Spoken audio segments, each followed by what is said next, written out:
So how do you build a business from the ground up, watch it nearly collapse, and then turn it into a multi-billion-dollar empire?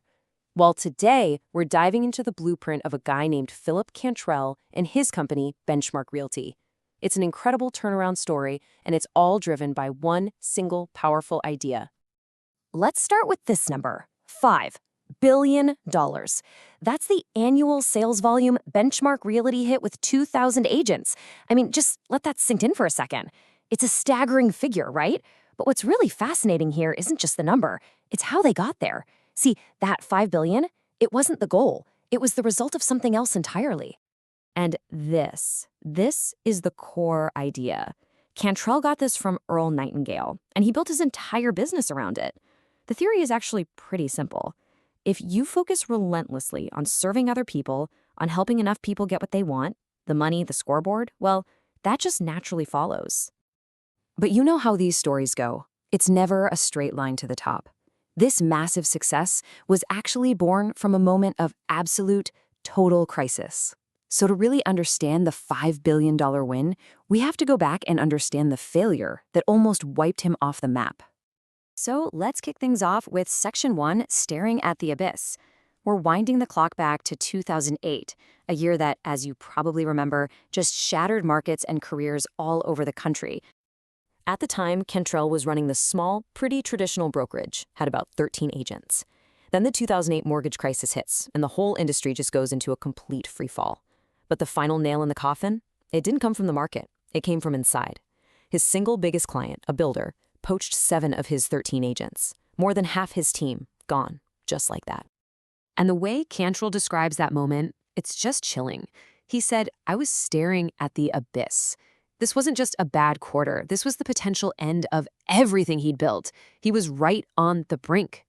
So the aftermath was, pretty bleak. His business was hanging on by a thread. This was a career-crushing loss. The entire foundation of his old business model was just gone. But it's in these moments, right? These moments of total collapse, that's where the seeds of real innovation get planted. This forced him to reevaluate absolutely everything. Which brings us right into Section 2, the billion-dollar pivot. Because this is where Cantrell didn't just rebuild what he lost. He decided to reinvent the entire game. Okay, so let's break down this pivot, because it was a fundamental shift. The old way, the traditional model, was a standard 80-20 commission split. You need high margins on every sale to make money. But the new model, he flipped it completely on its head. He moved to a fee-based system. That meant less money per agent, but it allowed for insane profitability through massive scale.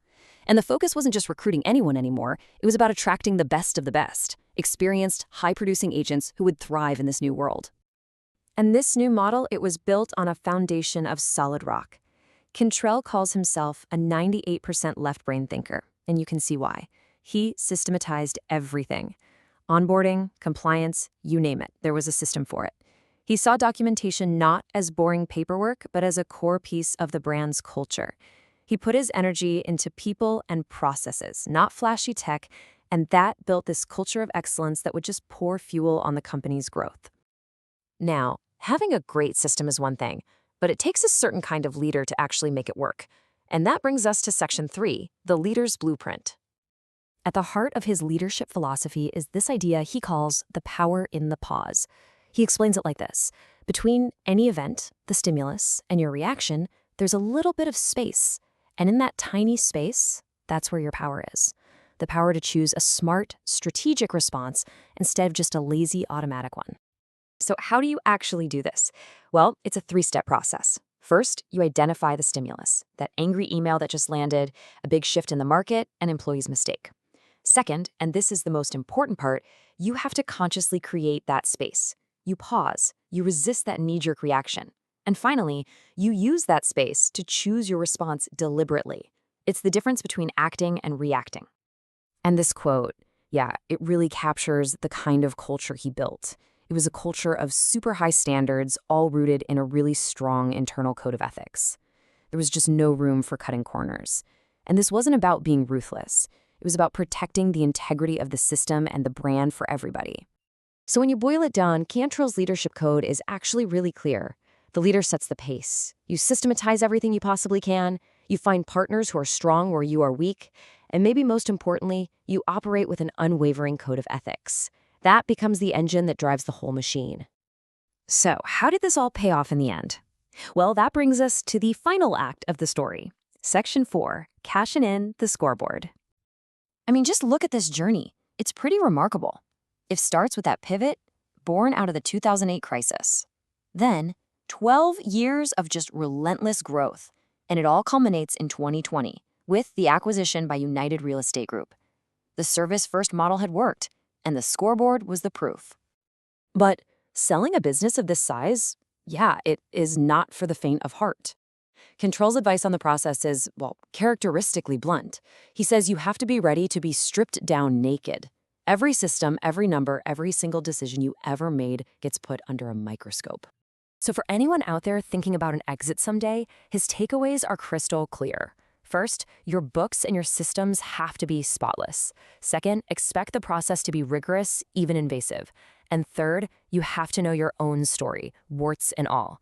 Cantrell himself detailed his 4 biggest wins and his 6 biggest losses. It shows that understanding your failures is every bit as important as celebrating your successes. And so, it all comes full circle. The journey from the abyss all the way to a multi-billion-dollar valuation, it leads right back to that one core idea. The ultimate lesson here is that when you make service your #1 goal, financial success becomes the natural, almost inevitable result. Which leaves us with one last question to think about. It's so easy to focus on the numbers, right? Revenue, profit, growth. But if money is just the scoreboard, what game are you actually playing? What is the service that your scoreboard is truly measuring?